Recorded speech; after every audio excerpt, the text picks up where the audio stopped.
It's me again, Mr. New Vegas, reminding you that you're nobody till somebody loves you, and that somebody is me. I love you. From the high desert and the great American Southwest, I bid you all good evening, good morning perhaps, dependent on your time zone, and there are so many from the Tahitian and Hawaiian Islands out west, eastward to the Caribbean and the U.S. Virgin Islands, south into South America, north all the way to the pole, and worldwide on the internet, thanks to broadcast.com. This is Coast to Coast AM, and I'm Art Bell, and tonight, as promised, as waited for by many, we are going to discuss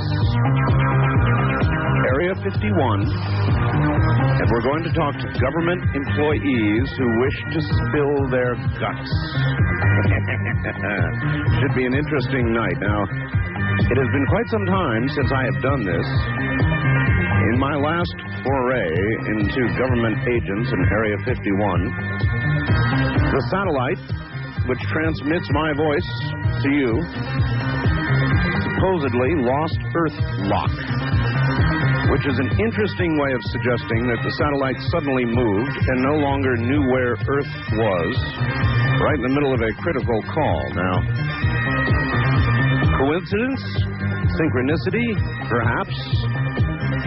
I've got a little bit of a lead for you. Most of you know Matt Drudge, who writes for the internet and probably annoys most of the mainstream media. I'm going to read you something that is just about to break this weekend. Now, a lot of people thought that Area 51 might have moved away, perhaps to Utah or some other location. Wrong.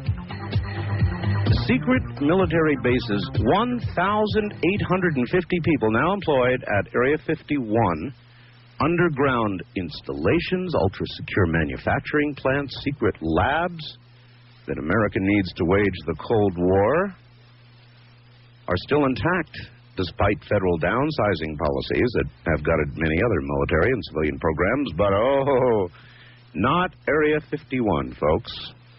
The Scripps Howard News Service, according to Drudge, is set to move a pair of features on its circuits this weekend.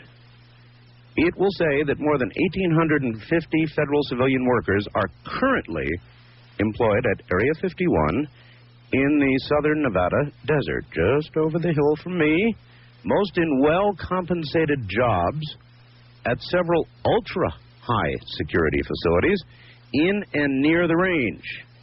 This really is one of the last big secret military bases in the U.S. It used to be that the Air Force tried to pretend that Area 51 did not exist. Actually, they still do. So who works there? Non-government military observers believe that hundreds or perhaps thousands of military and civilian workers are employed in the desert facilities, taking daily flights from Las Vegas airfields into the base. Computer records appear to confirm this. Now, whatever is done at Area 51, officially designated the, quote, Nellis Air Force Bombing and Gunnery Range, end quote, on Nevada maps, is certainly still done in secret. But Scripps suggests that the base is the testing grounds for America's most secret military machines, everything from our favorite 117 stealth fighter to, get this, folks, electromagnetic pulse weapons. Now, do you remember the fellow who called my show, who was actually shot down over Area 51? Now, that might resonate. He claimed in the last frantic moments that it was an electromagnetic pulse weapon that did his aircraft in. Remember? The Wire also explores the super-secret Cheyenne Air Force and Army complex.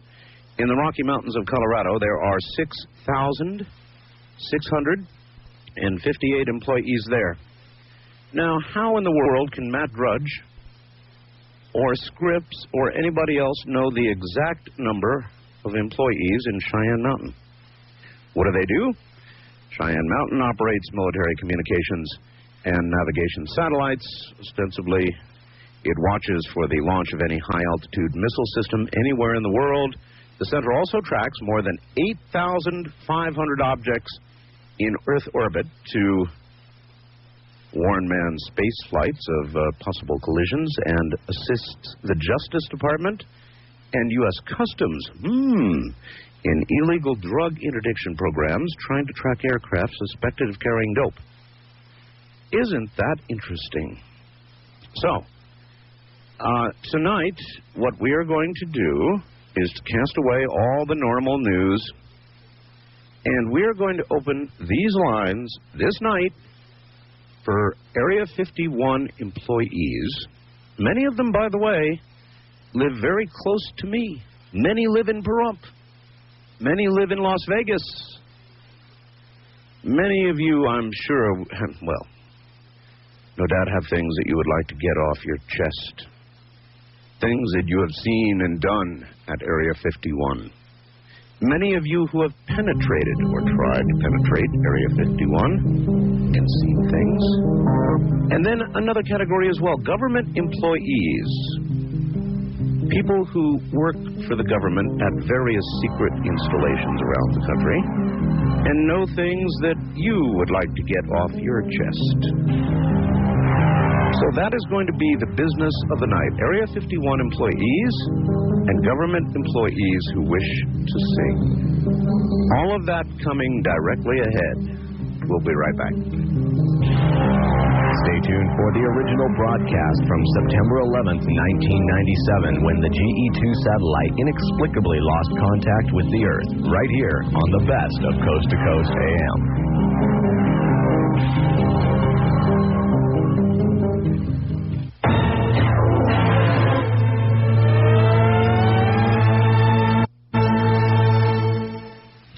Now, I'm going to repeat this one more time because people are not listening tonight. Until I say otherwise, all of my lines are devoted to those of you who are either current government employees and wish to sing about whatever, any song you would wish to sing. Those of you who have been or are currently employed by Area 51, that non-existent base over the hill from me. All of my lines are devoted to that. So everybody else, sit back and listen, and let those who do fit into one of those categories get through on any of the lines. Let us begin. On the first-time caller line, you are on the air. Good morning. Hey, how you doing today, Art? I'm all right. Where are you? I'm in Colorado. Colorado. Oh, Colorado. And I'm just a recent listener to your show. Okay. Started about 3 weeks ago. Really enjoy the stuff you talk about. Thank you. And what I did, I was an Airborne Ranger in the Army for 18 years. And one of our assignments at times were to try to penetrate the security around some of these secret bases. Like Area 51? Yes, exactly like Area 51. In other words, you would be given the assignment of trying, kind of like a computer hacker tries to get into the Pentagon by their permission. You, with their permission, would try to break in and breach their security. Yes, this is right. Cool. How did you do? Oh, well, we had about a 40% success rate the first time. You've got to be kidding. No, That's horrible. You mean to say... It was pretty sloppy. But so, in other words, an enemy agent, if that's what you were, would have at least a 40% chance of breaking in. Okay, now you got to remember, this was like 15 years ago. Yes. Okay, the last time we tried, which was like 5 years ago. Yes. We were successful about 9% of the time. They've stepped up their security immensely. They have ground sensors, and you talk about your night vision scopes. Well, they got some that will probably put this one to shame. Oh, I know. And they really stepped it up. Now, for a base that's not there. Area 51? Right.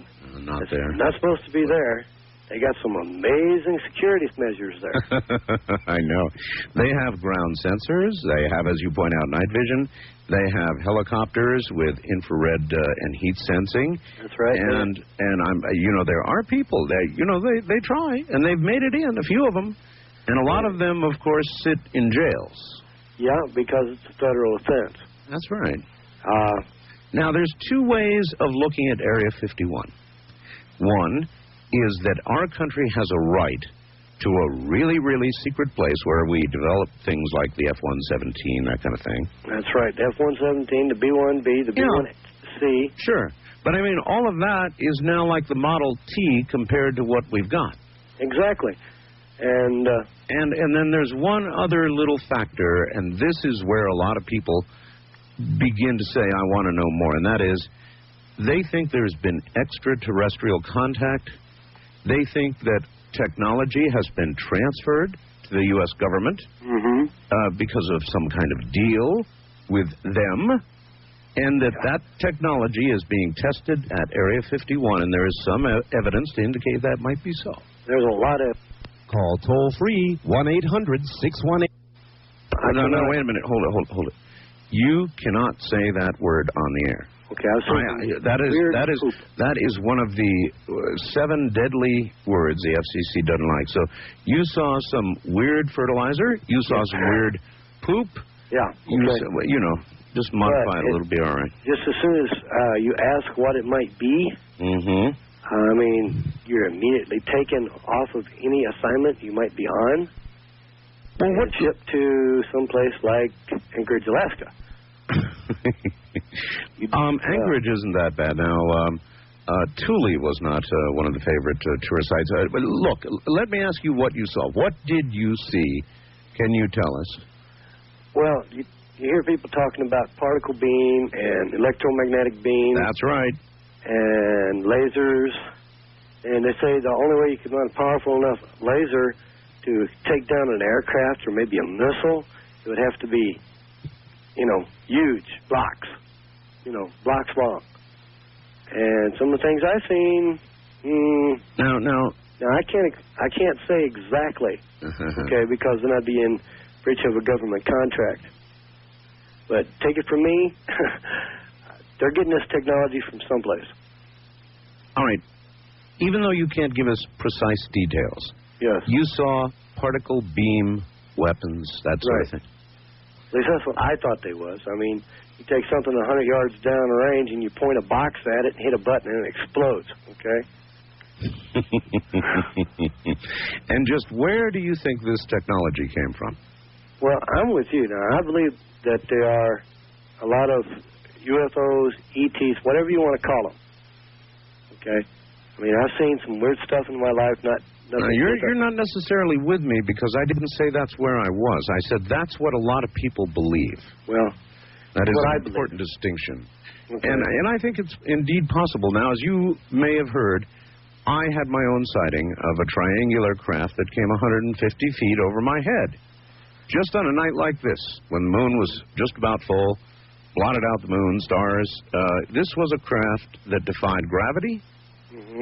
Without question, and so either we have many generations of aircraft development that we know nothing about. That's a big story if we have anti-gravity. Anti-gravity, yeah. Or it was one of theirs. I'm betting that it's one of theirs, because I've seen a ship something like you was talking about. I drive a truck at night, which is how I ended up listening to you. All right, and that's also how you saw it. Because most people, do you know most people never look up? Well, when you drive at night, you tend to look at the stars quite a bit. That's right. And I was watching this light. I just figured it wasn't, a regular airplane, right?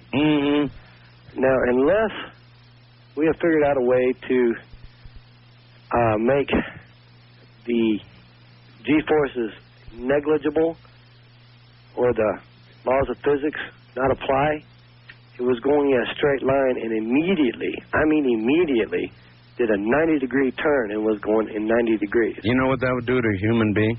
Yeah. Be jellified. That's it. All right. Thank you very much, my friend. Take care. East of the Rockies, you're on the air. Hi. Hey. Hey. I tell you. You're going to have to speak up a little louder. Okay, how's this here, sir? Much better. Thank you. Where are you? I'm not going to give my location. All right. But I will give you a number. So, a number? Mm-hmm. You mean we would know you by a number? You don't mean your phone number? No. Okay, give me a number. We'll call you by number. 27. 27. Number 20. I beg your pardon? 27. 82 D4. 2782 D4. Yes, sir. That's a long name. 2782 D4. All right, 2782 D4. What's your story? I am 13 years old. 13 years old? Mm-hmm. You're telling me the government employs people 13 years old? Mm-hmm, because we're the new people. The new people? And they teach us early, basically, to go out and kill and destroy. The government is teaching 13-year-olds to kill and destroy? You betcha. Well, now that I ponder recent headlines, that might make some perverted sense. Yeah. It's funny. I just took out a missile silo. You took out a missile silo. Pretty ambitious for a 13-year-old. Oh, I know. It's fun, too. And the guy you just had on talking about the ray guns? Yeah? He's on the money. He is on the money, huh? So you got the real thing. Particle beam weapons in the hands of 13-year-olds? You betcha. And let me tell you something. They're fun. They're fun, and I think that's where our 13-year-old decided to bail out. Well, so much for 2782 D4. There is a big full moon out there tonight, so look out. I have no idea what's ahead. Government employees, Area 51 employees who would like to get whatever it is that may be on your chest off. That's what we're going to be doing tonight on all of the lines. So if you have a song you want to sing, a story you want to tell, you pick the line, and here we are. We'll be right back. This is Coast to Coast AM.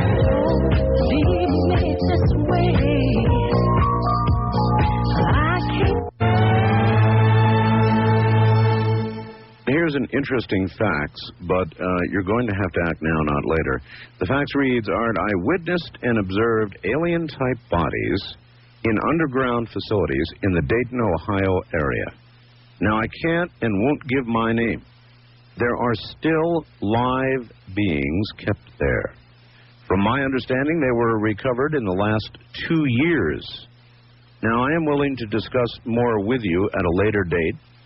I will contact you. Well, the time is now. The date is today, and you should fax me again with a number, and I'd be glad to give you a call. Now, and by the way, that goes for everybody else. Anybody else who cannot get through on the phones, I realize they are jammed to the gills, who has a really interesting story to tell. Be assured that if you want to fax me and give me a number, I will... Well, I don't know what I'll do. I'll destroy the fax after I have talked to you so your number can get to nobody's hands. How's that? I absolutely promise your anonymity. So here we go. Wildcard line, you're on the air. Good morning. Hello. Hello there. Where, well, you might not want to say where you are. Probably not. And do you want to say what part of the country you're in? Just generally? Well, not really. Are you in the country? Yes. All right. I am a time traveler as well. You're a time traveler as well? Yes, I am. From when? From when?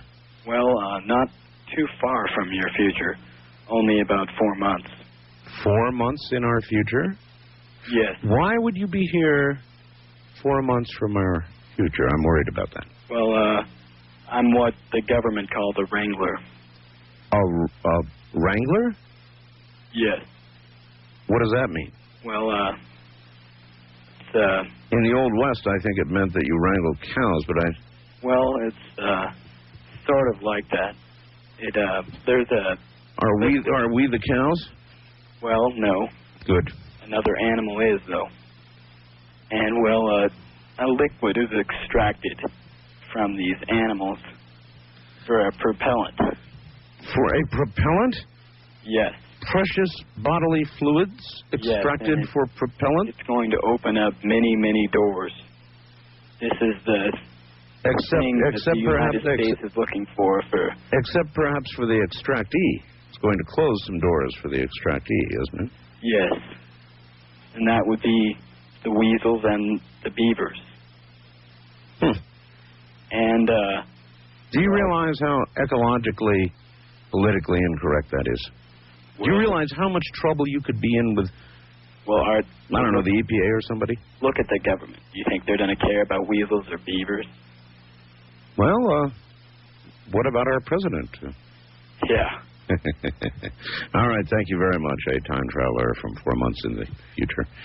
East of the Rockies, you're on the air. Hello. Hello? Hello there. How are you? I'm just fine. You're going to have to yell at us. You're not very loud. Okay, just the Area 51 line, right? Well, they all are tonight. Area 51 or government employees, one of the two. Yes, I've penetrated Area 51. Oh, come on. No, it's kind of a stupid story, actually. Me and some of my friends were having like a keg party up on Freedom Ridge. Now, Freedom Ridge is an area that overlooks Area 51. Yes. So you were having a keg party, which yes. means you had a bunch of beer up there, right? A whole lot of beer. A whole lot of beer. Yes. So you were totally scorched on Freedom Ridge above Area 51. Now, right away, you know this is a bad mix. Right? Not at the time I didn't, but I do now. Mm-hmm. And so what precisely occurred? Well, a bunch of my friends were, like, passed out, and I was still awake, so I decided to take a walk. And I kind of, in a sense, crossed over into Area 51. You kind of crossed over into Area 51? Yeah, I kind of stumbled over the border. You stumbled into Area 51? Yes. You staggered into Area 51? Yes, you can say that. Uh-huh, I just did. And they, no doubt, came and collected your butt? Yes. And then what? Then they took me to the base. To the base? Yes. Now, you see, normally, most people arrested at the perimeter or inside Area 51 are turned over to the local sheriff there and thrown in the county pokey. But you were taken to inside the area itself. Yes, I was. Did you happen to see anything unusual while you were there? No, they had a hood over my head. A hood? Yes. So I couldn't see anything. Mm-hmm. Were you allowed one phone call? No. No phone They told me I had no rights, that I was on protected ground, and my rights not matter to them. So the Constitution ends where the Area 51 gate begins? Yes. Well, in your condition, you probably couldn't argue very hard, so what did they do with you? Well, I remember driving through the desert because it was bumpy and stuff. It would be bumpy. Yes, and then we hit a paved road, and it was real smooth. Then I remember them dragging me out and taking me down several flights of stairs. Yes. And I was taken into a room, no windows, nothing. This is a single desk and 2 chairs. And there was 2 guards at the door, 2 at the back of the room, yes. and 2 behind me. Right. And there was a man, I don't know if he was, like, in charge of everything there, but he was asking me questions, why I was there, who I worked for, and all this. Who you worked for? Yes. Mm-hmm. And did you tell him, look, we just were having a kegger up here? I guess he got the general picture when I, like, breathed on him. I bet he could get drunk off my breath. Threw chunks all over his floor? No. To prove it? No? They kept me there for about 3 days. 3 days? Yes. They took me down to the sick bay. Well, all right, that follows. But, I mean, surely you were cured of whatever ailed you in at least 24 hours. Why didn't they release you? And what happened during the next 2 days? They interrogated me some more. Uh-huh. Now, that's amazing. And then finally, what did they do? Put you in a vehicle and drive you out to the perimeter and say, get out of here? Yes. And once they did that, they told me never to say anything about this again. And so, of course, now calling a national talk show, you're keeping that promise. Oh, yeah. Mm-hmm. Well, by the way, were there any threats? In other words, if you talked about this whole thing, did they threaten you? No, he said, you better not talk about this, because this is a big desert. I know it is a big desert. All right, thank you very much. There you have it. That's what can happen. There's a little example for you. If you do happen to stumble in any condition into Area 51, people will call me frequently asking about Area 51 and whether they should try and breach security up there and go see what they can see, and I tell them no. You know, you will definitely get arrested or worse. And I would imagine under severe circumstances, they probably have the old James Bond license to kill.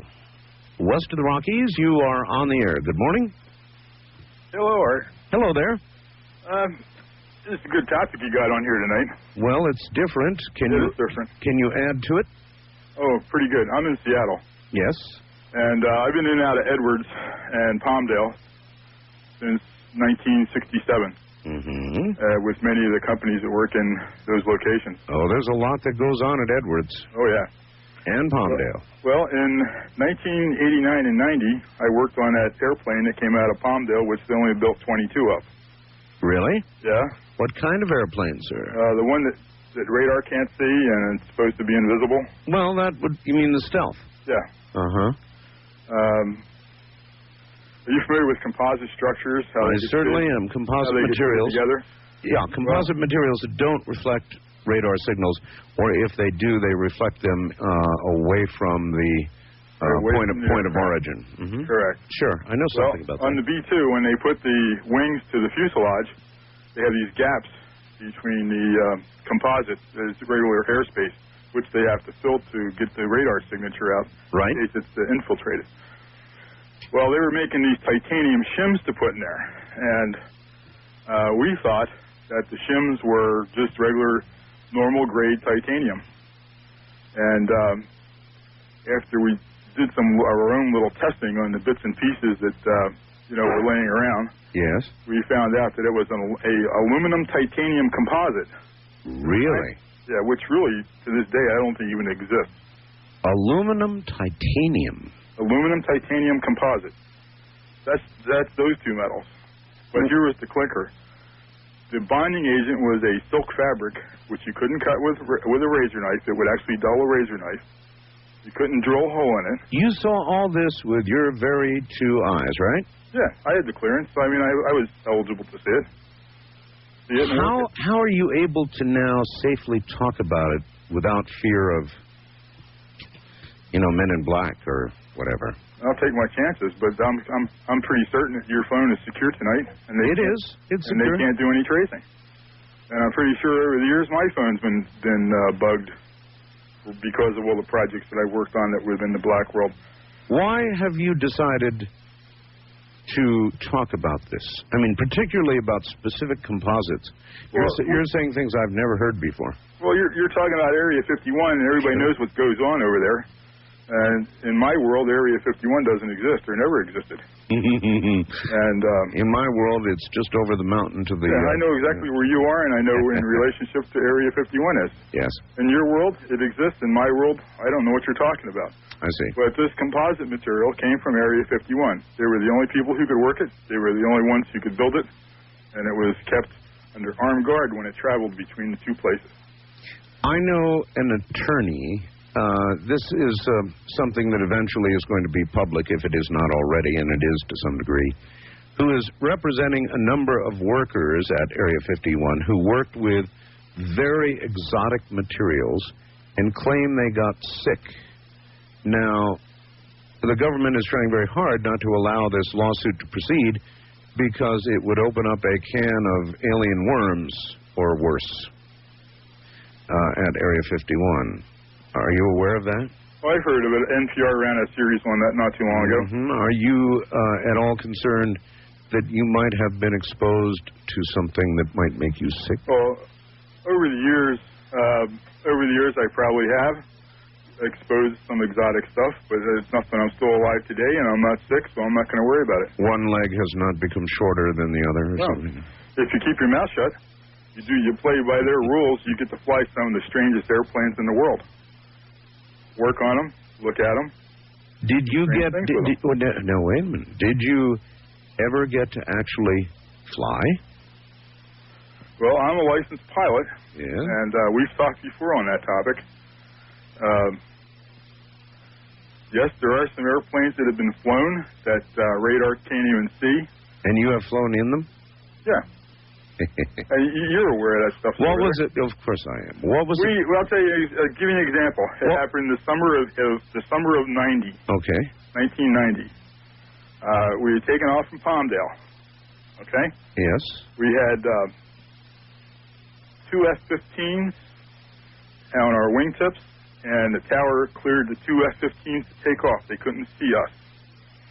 And when we were airborne, we were joined by something else and something else. And something else and something else. And something else. Undescribed? Undescribed. And we headed out over the Pacific. Okay? Okay. When we got 200 miles off, Russian aircraft met us because they knew we were coming. Russian aircraft? Russian aircraft knew we were coming. Okay? Now, that implies... Wait a minute. That's 1990. That implies cooperation between the U.S. and the... And Russia, the Soviet... No, there was no cooperation. They were just dogging us to see what we were flying. Ah. They knew the 2 F-18s and these 2 other aircraft and the 14s had left, and they just met up because they knew what the procedures were. What's it like riding in an aircraft like that? I've flown so many, Art. It's just like riding in another airplane. And there's just some weird stuff out there. Mm-hmm. Well, one of these days, maybe it'll all come to light. Perhaps so. One of these days, maybe it will. All right, thanks a million. No problem, Art. You take care. That was as much as I could drag out of him. There is an interesting phenomenon that occurs here where I am in the desert. Now, to get my signal from here to there to you, I have what's called a KU band uplink. And we fire a very, or a relatively narrow signal from my home to GE1, General Electric Satellite, that sits up there in geosynchronous orbit, 22,300 miles above Earth. And so obviously we have a signal going from here to there. We transmit a signal from my home. And we also have an awful lot of overflights here of helicopters of the black variety, of fighter aircraft that will scream over the house occasionally at a low altitude. And I have been told by more than one person that my KU band transmitter turns on their threat receivers. Now, obviously, we're over friendly territory here, but turning on threat receivers of F-15s and so forth has always worried me a little bit because of some sort of automatic response, some sort of harm missile coming down my throat. I've always worried about that just a little. On the first-time caller line, you're on the air. Hello.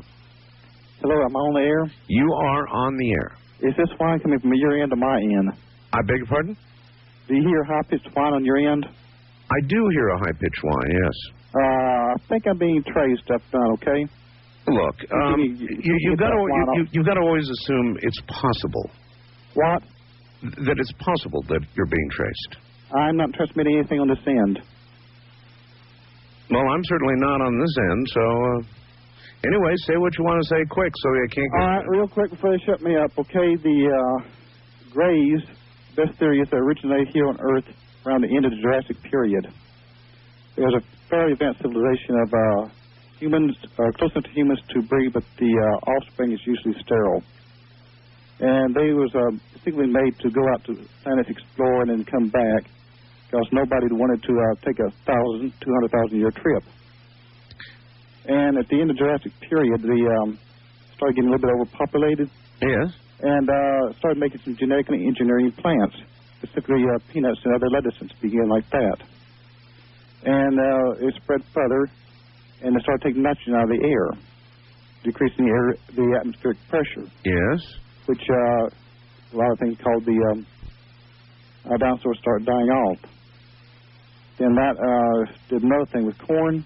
So you're saying the Greys, actually killed the dinosaurs? Yes, because they're reducing the atmospheric pressure. Well, I guess that would do it, wouldn't it? Yes, a lot of the dinosaurs, if you look at the dinosaurs... Listen, why are you worried they're tracing your call anyway? What did you say? I said, why are you worried they're tracing your call? Well, I got the line right here on my line. I know, but I mean, why are you worried? Well... You haven't said anything yet that they would care about. We'll be right back.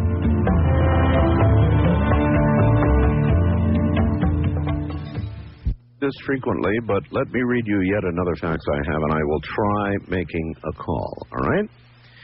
Art, I worked at Area 51 for 15 years and would like to talk to you about what really went on there. I worked in base ops. I'm also involved in the class action suit against the government. I can be reached tonight at the phone. It gives me a number, which, by the way, is a Nevada number, a work number. Please, he says, don't give out my number, which I certainly will not do. But I am now going to try to place a call to this gentleman, and we'll see if there's anything to it. There's nothing like radio on the fly, huh? Now, let's see if we can get him. Hold on here. We'll try. Anything's worth a shot here. This may go nowhere at all, but his name is Fred, or he calls himself Fred. We'll see if he's really at the number he suggests he's at. ABC? Hello there. Yeah? Hello, ABC. Fred? Yep. This is Art Bell. How you doing, sir? Well, I'm doing just fine. I got a fax from you that says you worked at Area 51 for 15 years? That's correct. So, what can I help you out with, sir? I'd, I'll be the first to sort of contradict. All right, let me start out by asking you, on your fax, and when you just now answered the phone, you said ABC. Yeah, that's, please, we need to not discuss anything further about trying to identify me by where I was, all right? All right. Yeah, this is another place I'm at now, so. That's fine. Yeah. All right, let's discuss your 15 years at Area 51. Mm-hmm. I have no idea what you can and can't tell us, so I'll probe and you tell me when you can't answer. Sure. What kind of work did you do? I was involved in the general day-to-day operations through the base ops, scheduling, things of that nature. Really? Yeah. Qualifying for using the airspace of the box, of course, Nellis Air Force Base. If something people don't really notice about that was we actually controlled the airspace on the whole range. Oh, I'm well aware of that. How much airspace actually is controlled above Area 51? You know, that's difficult to say, but you know, the box we're talking about was 10 by 10 miles by 10 miles. Anybody familiar with aeronautic charts knows that is forbidden airspace. Yes, so that's a fact. Yeah, anyway, when we took the... You have to understand, we controlled the box. We allowed Nellis to use the range. When we were in the box, Nellis was off the range. When we were off the box, then Nellis could use the range for their red flag, things of that nature. Okay. And during the years that you were at Area 51, mm-hmm. Did you see anything that you had no rational explanation for, or that did not make sense in terms of technology that we would have developed? Well, you know, I happen to have been involved in some of the development of some of the projects that came out of there, so I'm not at liberty to discuss those. But nonetheless, there is a big lag time before something goes white world and when it's in development, and there's a big lag time in between the things that are spec'd out or scaled out and developed between the time that they even go from being scaled to full production, and then of course when they go from black to gray or black to white world. There's a lot of time involved there, so I speculate that anything that I saw during the 80s, of course, had some time on it as far as development was concerned. Okay, well, we know, for example, the F-117 Stealth was developed there and came out and then went gray and then went white, and we all know about the F-117, saw it fly in Iraq and all the rest of it. Yeah. But that was a long time ago. Oh, yeah. Now, what would you imagine, maybe we can talk about this hypothetically, what would you imagine would be several generations down line from the F-117? Well, you know, there was different prototypes involved and everything out there, but none of them as mysterious as the things that are discussed on your program. I'm here to say that there wasn't a building or facility that was there that wasn't out of my control, and that there was nothing mysterious about what went on there. Then why are there things that you cannot talk about? Oh, because they're classified military hardware, and they can't be discussed. It's that simple. It's just like before the 117 went white. It was not allowed to be discussed. There's nothing extraterrestrial or anything about the development of that airplane. I understand. Yeah. Are there areas of within Area 51 that are underground? No, absolutely not. There was one facility, a small bunker out there about as big as a basketball court, if that, and it was only underground to protect the instrumentation from RF interference. Are there 3 large hangars at Area 51? There's one huge hangar. There are a couple other small ones there, smaller than that, but generally speaking, the hangars are nothing bigger than what you could put a average jet fighter in, or something of that size. All right. You're in Las Vegas, just over the hill from me. You know exactly where I am in Pahrump, right? Oh, exactly. Well, as we look over the hills toward Area 51 on many, many nights, we see, and it's well documented by Japanese camera crews, American camera crews, amateurs, things that rise vertically and do dances in the sky that just simply are not done by any conventional aircraft we know about. Yeah. Well, you know, I'm here to tell you one thing. I've never in my life seen a vehicle which I considered otherworldly or anything like that until I did work up there. But during that particular time, there were 4 of us that were standing outside, and we actually saw 5 aircraft that looked like, not aircraft, but say things like a star, okay, in the sky. Like a star. Like a star, but it was at sundown. And I figured, well, maybe this might be a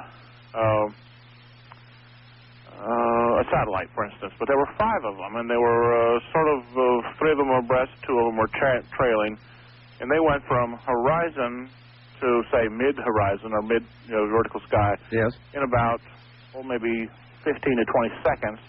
And then we were looking at it and saying, boy, this is really something we've never seen anything quite like 5 satellites grouped like this.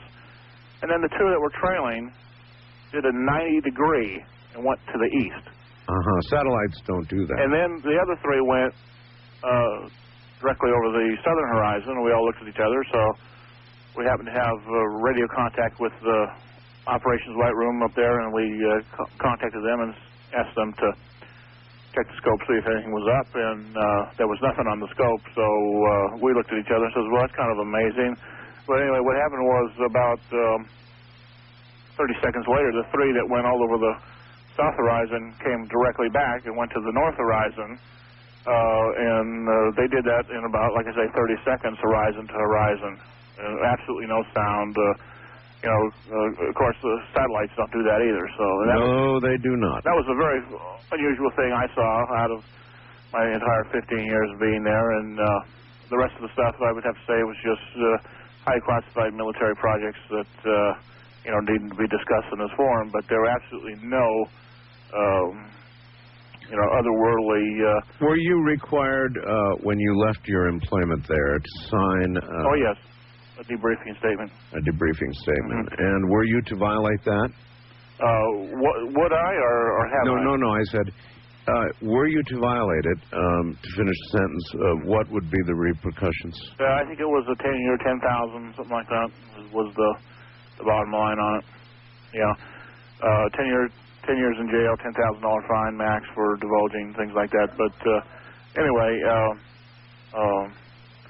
things are happening right now, and I've got to go back and do some work here for these people. All right, just one last quick thing.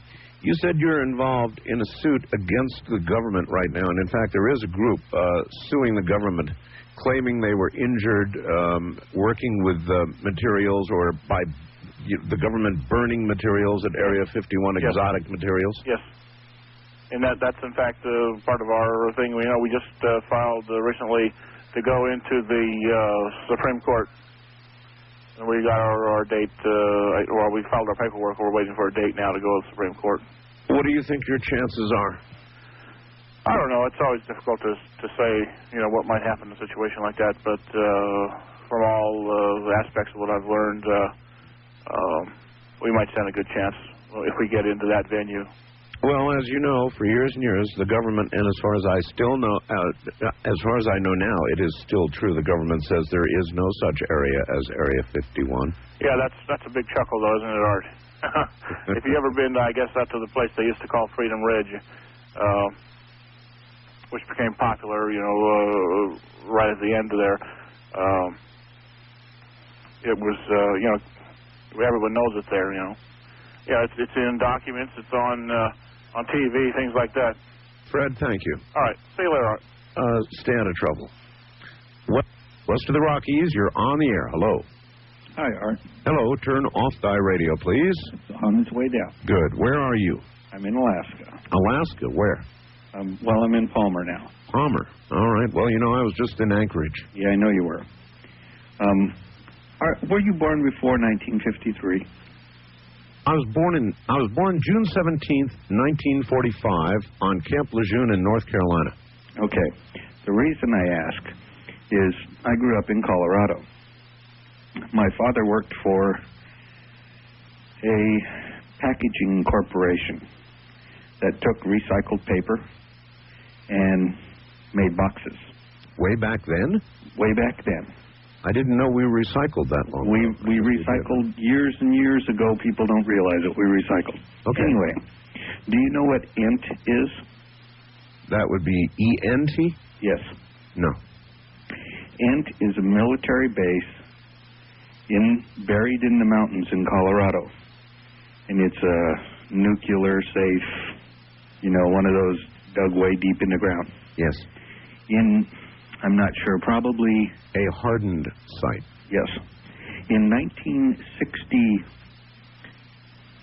early 60s, maybe 61, 62, I was a young boy, 9, 10 years old, and my dad came home from work with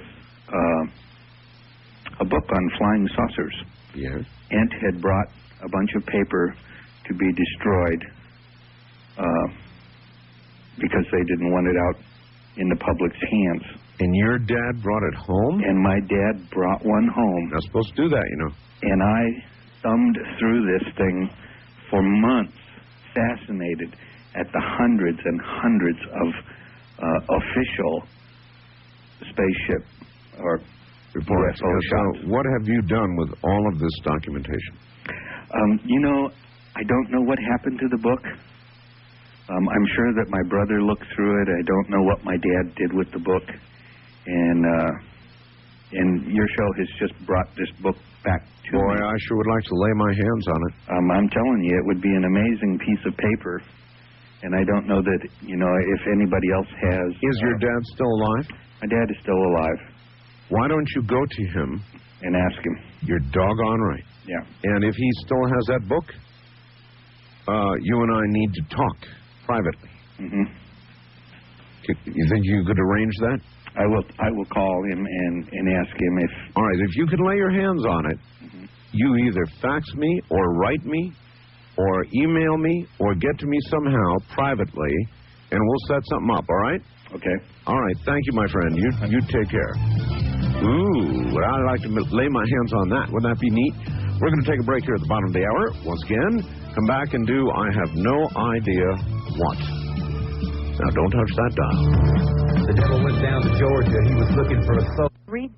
And by the way, I don't know about the earlier ones. They were pretty good, but this last guy, I'll bet you he was a real thing. That's just my own call. First time caller line, you're on the air. Hi. Hello? Hello. Yeah, our Bill? That's me. Yeah, I'm the archaeologist who slipped into Area 51 last year. You're the archaeologist who's... Yes, I mean, maybe I don't quite meet the criteria. I'm not a... Oh, yes, you do. If you slipped into Area 51, you definitely meet the criteria. Well, I hiked in there for 100 miles. I was in there over a week.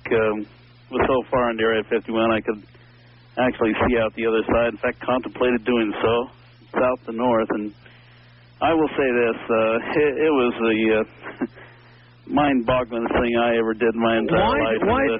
Look, why, first of all, did you decide as an archaeologist, what was of interest in Area 51? I was following the Death Valley 49ers, a wagon train that got lost back in 1849. And no kidding. Yeah, they left, they took a shortcut, ill-fated shortcut as it turned out, from the Utah-Nevada border, and as fate would have it, of course, they went directly right through the center, what, of course, legions of UFO people believe is Area 51. And so you were simply following their trail, and the trail led through Area 51. That's correct. And I pleaded with the Air Force for, several years to allow my team access to several archaeological sites. One, of course, is Papoose Lake. That's Papoose Lake, yes. Critical archaeologically because that was the last campground of the 49ers where their cohesion failed there, and they went different directions in an attempt to escape the desert. And there are 7 known rock inscriptions from that wagon train. One of them, and out of the 7, for instance, 6 or 5 are well documented. The 6th I discovered myself near the Utah-Nevada border. The 7th lies deep in what's called Nye Canyon, which is just above Papoose Lake. Mm-hmm. There's an old photograph of it that I carried in there, taken in the 30s before they closed the area off, of course. Okay, so obviously you were refused permission. Yes. A number of times, and then at some point you decided, to hell with them, you're going in anyway? I cast reason aside, and I admit it, and but I'm not sorry I did it. I'm sorry I didn't find the inscription. I did find evidence of the wagon train, however, and I did get within a mile of the lake bed at Papoose Lake. Oh, my. Now, there is no known photograph, of course, of Papoose Lake, except taken from Mount Sterling, I believe, 50-some miles away. Yes. There's computer-generated photographs, of course. Now, did you have a camera with you? Yes, I did. And I've got magnificent color photographs of this place, and I don't believe, I've been accused by people that have done a disservice to my country, that I've what have you done? Security. What have you done with these photographs, sir? I have done nothing with it. I intend, and I have a book proposal with the Jeff Herman Agency in New York. The book will be called Forbidden Journey, and I hope to include those photographs, but I will not do so, until I am assured that they will not. And I don't believe they will show anything that would, compromise national security. Well, look, without describing specifically what's in the photographs. It's a magnificent, clear photograph of Papoose Lake taken in the daytime. Now, in the daytime, and I had a powerful set of binoculars. Yes. It looked like a dry lake bed to me, nothing else. Well, that's what but it is. At night, it was a different story. What did you see? I could clearly see what were security lights on the perimeters, and I could see what appeared to be lights that opened and closed near the center of the lake. Oh my! What was that? What I don't know. But during the daytime now, I got, like I said, within a mile of the lake bed, and I I was getting a little bit concerned there because I wasn't so concerned about ground security, but airborne would have found me in a heartbeat because of vegetation. Absolutely.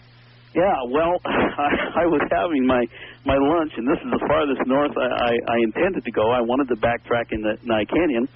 I was having my lunch in a little, a wadi, a little tiny wash, really. Mm-hmm.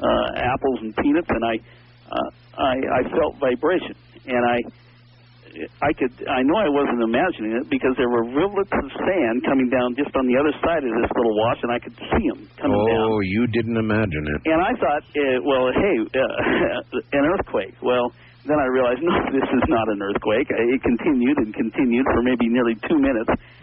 It's something they're testing, either directly underground, or I was feeling vibrations completely from Groom Lake. I don't know. But it was just a mind-boggling... Did you see any, particularly at night, did you see any lights rising above the desert floor? No. I saw nothing hovering.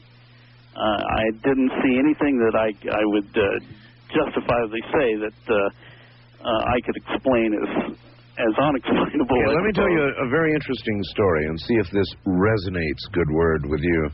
I have a very good friend who lives on the other side of the valley, much closer to Area 51. In fact... Rachel? Yeah, that's right. In fact, he works there, and I will not identify him behind that. This friend of mine built a porch. He's got a mobile home on the other side of the valley. He built a porch, and he sunk 2x4s or better into the ground, to support the porch, right? Mm-hmm. And he began to hear these and feel these strange vibrations at night, so strong, that, believe me, it killed him to do it. He ended up tearing the porch down to stop the vibrations because he couldn't sleep at night. No kidding. Yeah, so there's something going on out there underground. There's no question about that. Now, so you spent exactly how much time in Area 51? I was in there a week. Oh, boy, talk about forbidden archaeology. Oh, I'll tell you right now, Art. I have good backcountry skills, but I was very, very lucky. Anyone who's contemplating storming the ramparts of Area 51, think again. Yep. These guys are in there with weapons of war, and they will, and they can kill you. And I felt just something about the way I saw many guards, and I saw them, most of them, fortunately, from a distance, although not always. Something about the way they carried themselves. I think if they'd have caught me in there, they'd lit me up like a Roman candle. I understand. Now, I want to try something out on you. You have these remarkably clear photographs. Yes. I understand you're going to write a book, publish a book. And most people who write books and publish books want publicity to sell their books, yes? Sure. So, would it not be advantageous to you to take one of the more intriguing photographs and send it to somebody like me, who would then interview you when your book comes out? Well, you certainly reach a large market. Congratulations on your Newsweek article. You're up so late. I never catch you, but I read Newsweek and I saw your article in there, and you reach 10 million people. That's an interesting point. It is, yes, it is. And so I'm making you an offer. I'm trying to make you a deal here. I'm trying to get a photograph, is what I'm trying to do. But were you to send me one, why, I could post that on the website. Then when the appropriate moment came, I could do an interview with you, and who knows how many books you'd sell? Probably many. Well, really, my picture is a clear photograph of Papoose Lake. It's a dry lake bed. It looks pretty much like the computerized photograph. I'm not... I know, but there are not existing, as you pointed out, there are not existing clear photographs. That's right. Well, my idea was, I'll print the book, and then the photographs will be in the book, and they'll just, that'll sell the book. But you got a good point there. I know I do. Why do you think I made the offer? Well, let me seriously consider that. All right, so you've got my address. You seriously consider it, and I'll look for it. All right. What is your address? You want my address? Mm-hmm. It's Art Bell, P.O. Box 4755 in Pahrump. That's P-A-H. Yeah, no, spell it. R-U-M-P. Okay, good. Nevada. Zip code 89041 -4755. Now listen, my mail comes in by the bin. I get bins of mail. Okay. So take a magic marker and write on the outside of whatever you send me, forbidden archaeology. Maybe I ought to just send you the book proposal. It's called Forbidden Journey. That'd be about it. Forbidden Archaeology. Yeah, okay. that's right. That'll be my key. That'll be our secret and I want you to know that my interest, of course, is archaeological. I would love to see these 49ers brought to the fore, as they should be. They're as relevant a group as the Donner Party. No, I understand. And I understand why you were there. Really, if the Air Force would allow me, I pleaded with them. I had a congressman intercede on my behalf. The answer was not no, Art. It was no. I pleaded with them. I had a congressman intercede on my behalf. The answer was not no, Art. It was no, hell no. I offered them, they could blindfold me, escort me. I wasn't asking for that much, and it just kind of burned me. I mean, this is sort of like my land, just like it's your land. Well, right now it's their land, so it was not only no, but hell no. No, yes, and that's the exact conversation, too. I appreciate the call, sir. You bet. Take care. East of the Rockies, you're on the air. Good morning. Well, a pleasant good morning to you. Where are you? Oklahoma, huh? Yes, sir. All right. I got something for your consideration. Okay. In the past, you have shared with us listeners, and you and I discussed this one night over the air, if some really big catastrophe should happen, say, coming in from outer space. Yes. That you'd do as Paul Harvey and make a traveling mic and go out and I absolutely would. As a matter of fact, I should tell you that I now have the microphone to do that. I've got a permanent outside microphone that I'm about to mount. It was sent to me by some very nice listener, a very professional outfit. But yes, in other words, if an asteroid was coming in or something, sure, what the hell? I'd go outside, take the microphone, and talk that sucker in. Why not? Well, here's something for you to consider. Next Wednesday night, Thursday morning, the moon is going to occult Saturn. Which means? Which means it's going to pass in front of Saturn. Okay. So far, that's not catastrophic. No. I hope. Say a tune-up. Check your system out. It is quite an impressive sight. You suggest that I would go out. Oh, how impressive. Those Saturn, you've got to have a good telescope to see that. No. You can see it through binoculars. It doesn't. Now, when the moon occults a star, the star, like, winks out. I mean, it just... I'm not sure that's dramatic enough to justify going outside and, Well, let's take a look at it anyway. It might be good practice. Now, if we had a big rock, say about 6 miles wide, bearing down on us, now you're talking good reason for a remote. End of the world broadcast. Well, yeah, but you can use this as a tune-up. As a tune-up. All right, well, I'll mull that over in my mind. Thank you. On my Area 51 line, you're on the air. Hello. Hello, Art. Yes. Hi. I don't have a whole lot of time. Well, look, let's begin by finding out whether you're using this line properly or not.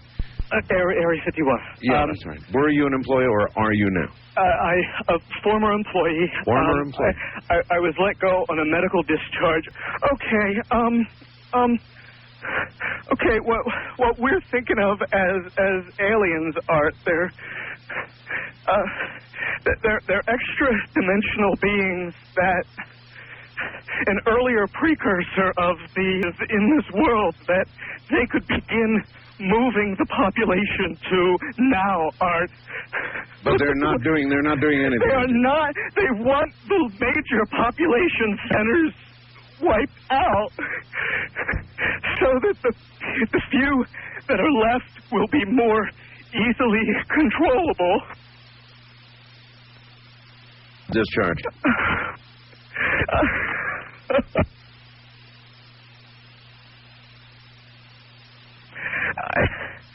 I started getting...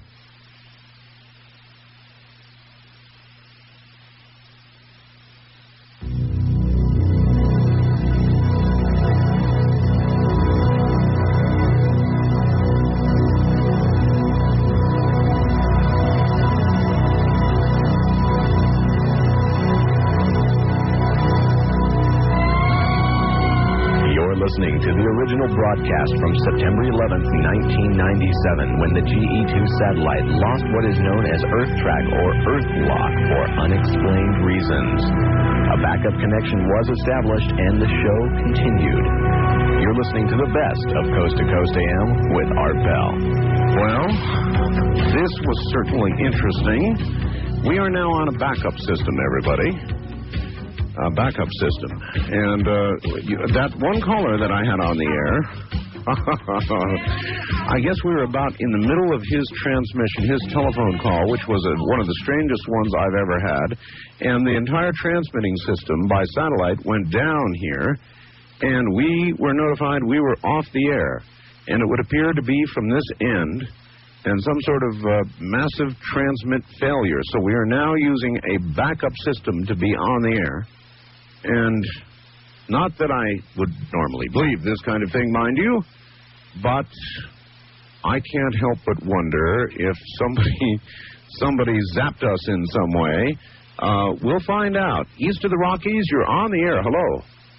Art Bell? Yes. What just happened there with the transmission? Oh, well, what happened is the transmitter here blew its cookies. In some way, something knocked us off the air, and we're on a backup system now. It's the government, or? I don't know. It has to be something, though. Well, did you hear? Now, you tell me, because you were listening. That was awful strange. There was a really weird guy on the air when it went off? Yeah. Real weirded out. Like going sort of sounding paranoid, schizophrenic? Yeah. Like crying and everything. Yeah. And how far into the conversation was it when it went off? Just about 15, 20 seconds, I'd say. Oh, you guys missed. You really missed a call then, and I've got a feeling somebody didn't want you to hear it. Yeah. Because it was really strange. All of a sudden, I'm hearing Mark Furman, and That's right. Well, the network, of course, went immediately to a backup tape while we tried to figure out what blew up here. So that's what you heard happen. And then we're now on a backup link system to be on the air at all right now. So, well, I'm telling you. Am I on the air right now? You're on the air right now. Well, you better be, yes. And where are you, by the way? I'm in Michigan. Michigan. Yeah, I called the other night, and I wanted to ask two things. Real quick. Well, I wanted to say one thing, and I wanted to ask another. Real quick. I wanted to ask if you could play that remote viewing one when you were while you go to Egypt. Yes. And also, I wanted to know all this stuff about, like, Area 51, if it's, like, the government's trying to put it out there like that, so, like, some other places isn't being watched as much. In other words, it's a big decoy. I see what you're saying. All right, thank you very much. Apparently, we are back on the air, and apparently we'll be back after the news, I think.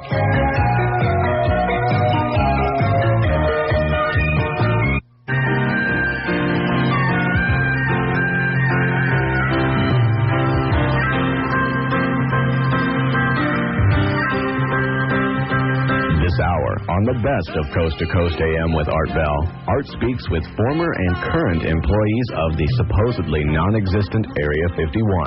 And now, back to the best of Coast to Coast AM with Art Bell. Let me tell you what a very, very interesting turn of events.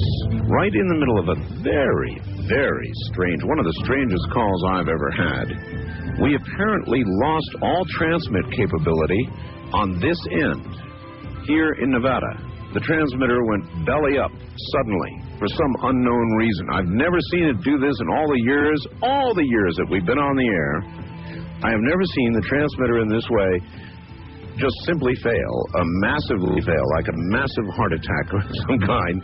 And so we have gone to a backup system to get the signal to you right now, and I presume it is getting to you right now.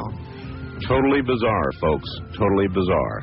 So I presume that you got to hear whatever they grabbed quickly, which I believe in this case was a bit of the Mark Furman interview. Must have seemed a bit out of context, I would say. Good interview, but you had to hear it in context. All right, well, we will continue on with the backup system and go to work on the primary system. This is why we have backup systems.